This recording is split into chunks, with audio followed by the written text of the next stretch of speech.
चलो मित्रों आज विडियोમાં આપણે લોગરીધમના દાખલા જોવાના છે બરાબર। આપણે લોગરીધમના દાખલો ચાલુ કરી દીધેલા છે તો આપણે પાંચમો દાખલો આપણે આજના વિડિયોમાં જોવાના છે। તો વિડિયો ચાલુ કરતા પહેલા હજુ ચેનલ સબસ્ક્રાઇબ ના કરો તો જલ્દીથી ચેનલને સબસ્ક્રાઇબ કરો અને નોટિફિકેશન પર ક્લિક કરો તો જેથી કરીને આપણે કોઈ પણ વિડિયો મૂકીએ તો સૌથી પહેલા તમારી પાસે આવે। તો આ જે દાખલો આપણે આદેશી રીતે જોવાના છે, આદેશી રીતે જોવાના છે। આ જે દાખલો આદેશી રીતે છે એ બેઝિક વાળા માટે પણ મોસ્ટ એમપી છે અને સ્ટાન્ડર્ડ વાળા માટે પણ મોસ્ટ એમપી છે, राइट। तो छेक सुधी जोजो, वीडियो ने सेट पर स्किप ना करता, जो स्किप करशो तो तमने आवड़े नहीं। तो चलो बे समीकरण छे, पहला तो आपणे लखीशुं के बंने समीकरणोने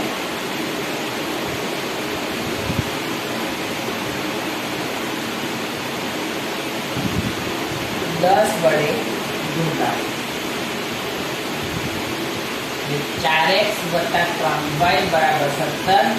आ समीकरण नंबर 1, आ समीकरण नंबर 2, आ समीकरण नंबर 3, 7x - 2y = 8 ये समीकरण नंबर 4। अगर हूँ y सरखा करूँ छूँ तो y सरखा करवा माटे समीकरण 3 छे एने केटला वडे गुणवा पड़े, 2 वडे गुणवा पड़े ने समीकरण 4 ने केटला वडे गुणवा पड़े, 3 वडे गुणवा पड़े। तो प्लस माइनस तो y उड़शे नहींतर नहीं उड़े। तो चलो समीकरण 3 ने 2 वडे अने समीकरण 4 ने 3 वडे गुणी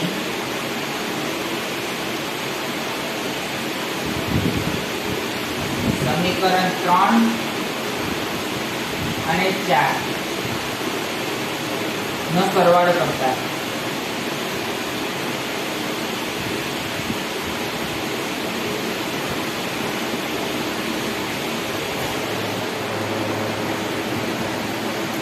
तो चलो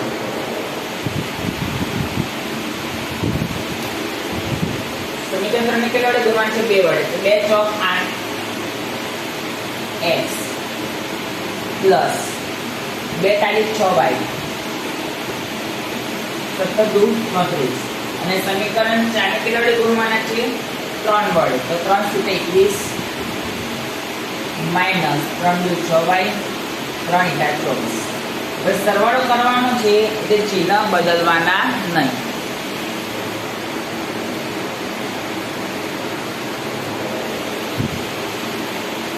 વાત ઉડી ગયા।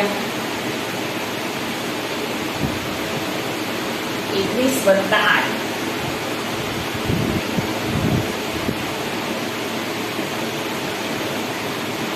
29x = 34 +24 58। तो x शोधવાનો છે તો x જોડે 29 ગુણાકારમાં છે એટલે ભાગાકારમાં જશે।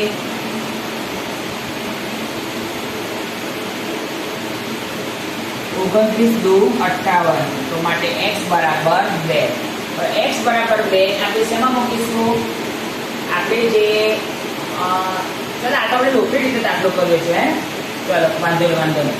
આ દાખલો આપણે લોપરી રીત મેં પહેલા લોપરી રીત બોલ્યો હતો એટલે આપણે આ દાખલો લોપરી રીતે જોયો છે। કાલે આ દાખલો આપણે આદેશી રીતે જોઈશું, રાઈટ। આ જ દાખલો કાલે આપણે આદેશી રીતે જોઈશું।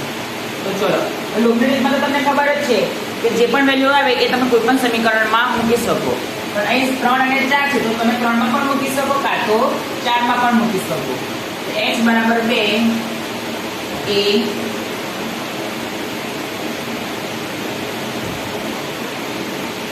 समीकरण 4 में मुकता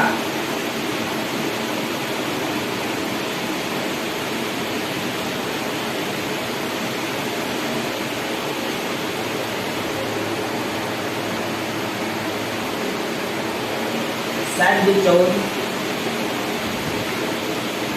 आ 8 प्लस में जैसे माइनस में जैसे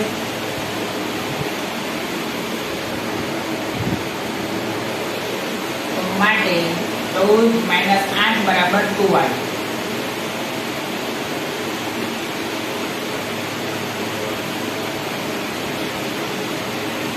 6 = 2y माटे 2y = 6 माटे y = 6 / 2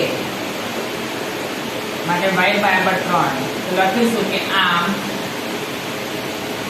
આપેલ